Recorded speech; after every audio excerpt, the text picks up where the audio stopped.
દીકરી એટલે પ્રેમનો સાગર, એ સૌને વહાલી લાગતી હોય છે.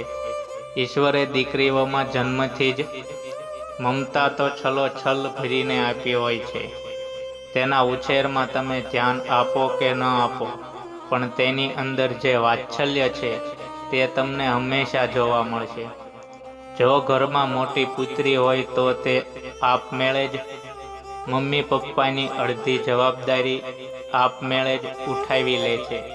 નાના ભાઈ બહેનો માટે તો એ એક માતા જેવી બની જાય છે. જે ઘરમાં બહેન હોય ત્યાંના ભાઈઓમાં સંસ્કાર સિંચવાનું કામ દીકરી જ કરે છે. ઘરની દીકરી જેટલા ત્યાગ આપે છે એટલું કોઈ નથી આપતું. પછી એ ત્યાગ પોતાના ભાઈ બહેન માટે હોય કે પોતાના માતા પિતા માટે હોય. આટલું હોવા છતાં એક દિવસ પરિવાર, તું હવે મોટી થઈ ગઈ છે, તારા લગ્ન થઈ જવા જોઈએ.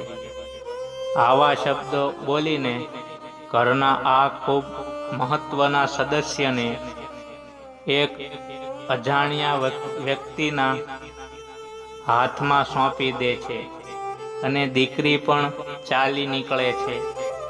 એક ઘરને સ્નેહ, પ્રેમ અને સંસ્કારોથી સિંચીને બીજા ઘરમાં પ્રેમ અને સેવાનું અજવાળું પાથરવા.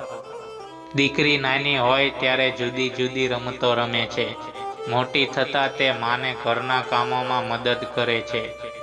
બાળપણથી જ તેનામાં મમતા, પ્રેમ સહજ રીતે જોવા મળે છે. તે પોતાના નાના ભાઈને ખૂબ વહાલ કરે છે, તેની કાળજી રાખે છે. દીકરી મોટી થતાં શાળાએ જાય, ત્યાં તે ભણે, અન્ય પ્રવૃત્તિઓમાં પણ ભાગ લે.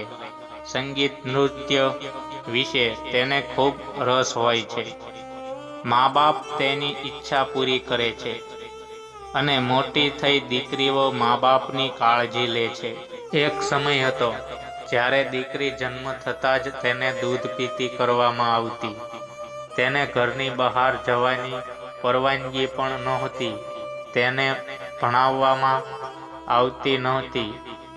તેને નાની ઉંમરે જ પરણાવી દેવાતી હતી. આજના સમયમાં લોકો સમજદાર થયા છે. આજે દીકરીઓ પણ ભણી ગણીને તૈયાર થઈને ઊંચી નોકરીઓ કરે છે. સંસ્કારી દીકરી સૌને પ્રેમથી સાથે રાખી આગળ વધે છે. એટલે તો કહેવાય છે કે દીકરી ઘરની દીવડી. જ્યાં હોય ત્યાં હાસ્ય, ઉલ્લાસ અને ઉત્સાહનો ઉજાસ પાથરી દે છે.